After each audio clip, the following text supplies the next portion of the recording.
Tonight on Connecticut's news station, a town on edge after a woman was violently carjacked. That can happen to somebody else, to anybody can happen. We'll hear how it happened to her in the middle of the day right near where she lives. Also, getting a second chance. One group looking to stop the gun violence in Connecticut, how they're helping people get a fresh start in the working world. Turning even warmer tomorrow, then we're timing out some showers towards the end of the week. Your full forecast coming up.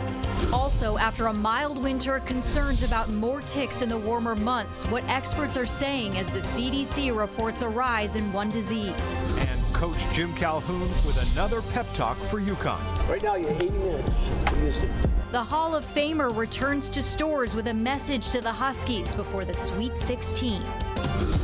Now at 10, this is Fox 61, Connecticut's news station.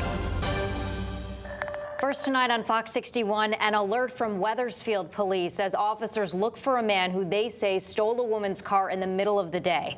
Good evening, I'm Jen Bernstein. And I'm Ben Goldman. Thanks for joining us here at 10. Police say that man got in her car and pushed her out before driving off with it. Fox 61's Gabby Molina spoke with that woman and joins us live in Wethersfield tonight with what she had to say.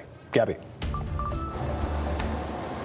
Ben and Jen, I did get a chance to speak to that victim off camera, though. She was still too shaken up to speak about it on camera, understandably. But she did tell me that she had dropped her friend off in the front of their apartment building behind me. She said that she saw the suspect sitting on a bench in front of the building. And by the time that she parked her car in the lot just a few feet away, that suspect had run over and climbed in her car. An elderly woman thrown to the ground by a man set on stealing her car. I helped the lady. I saw when the guy go away. I tried to stand up because she can walk, she can talk. It's shaking like crazy.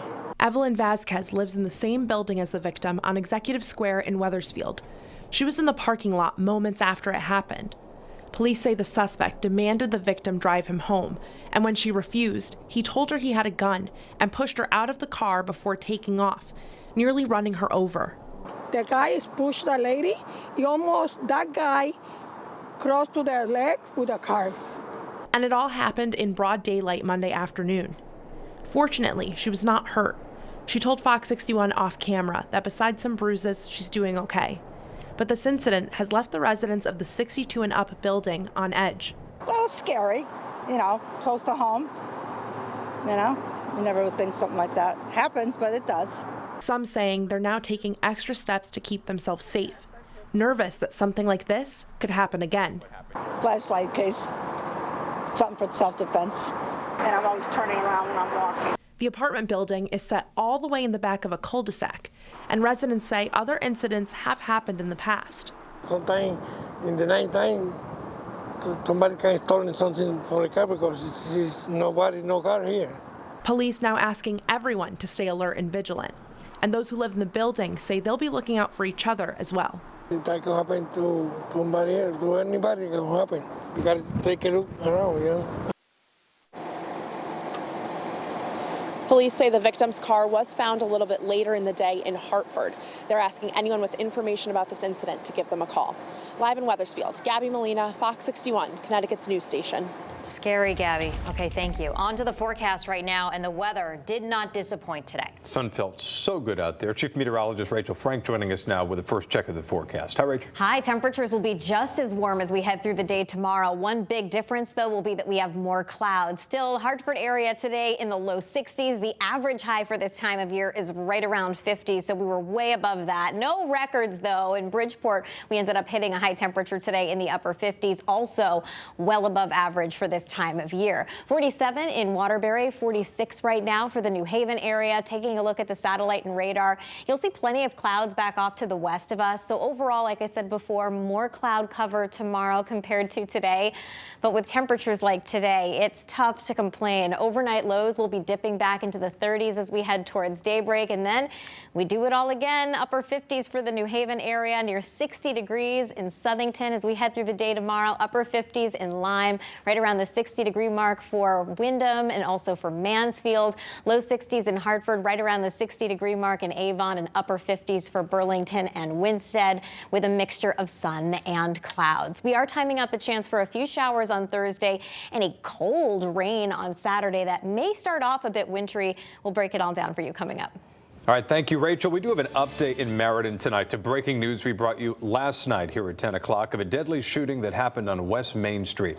33-year-old Warren Watson identified as a suspect in this case. He's currently in jail on unrelated charges.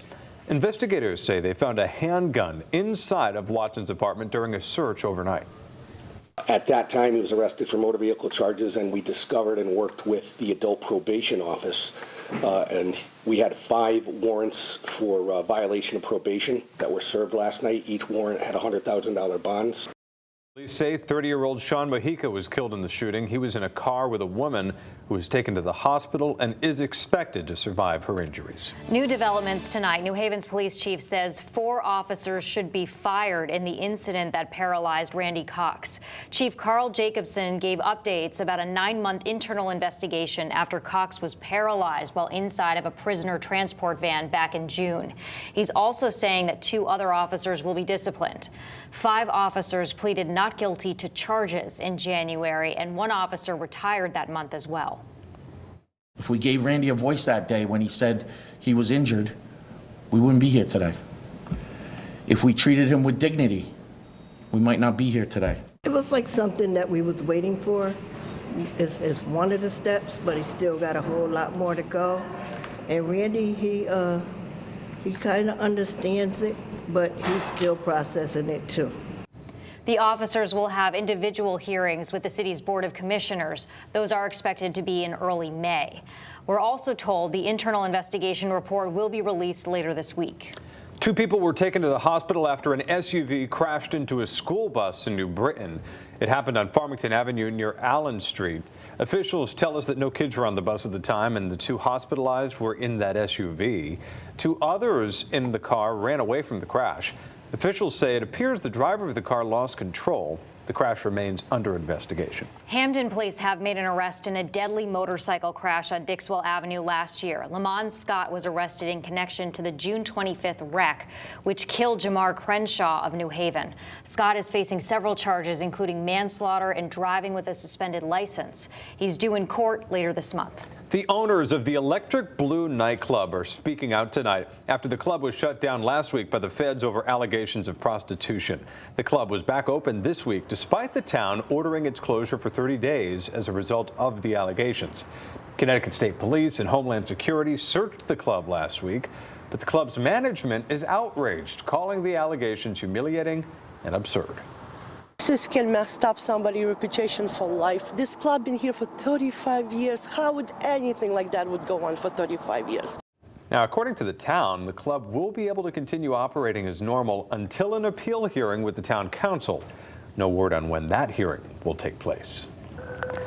All new at 10 tonight, one program is giving a second chance to people who were once in jail or prison for violent crimes. Yeah, the Justice Education Center developed Project Longevity, and the program celebrated its first graduation today.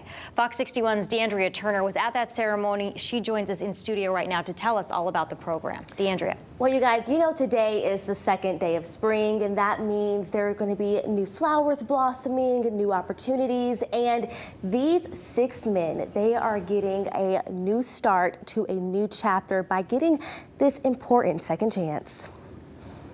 Inside this building, I'm so excited, are 6 stories of redemption. I'd rather be here than getting in trouble and doing, stuff in the street. That's DeAndre Wilkins. 9 years ago, his life was completely different. I went in for a robbery, and I did 7 years, and I've been out for a little over 2 years.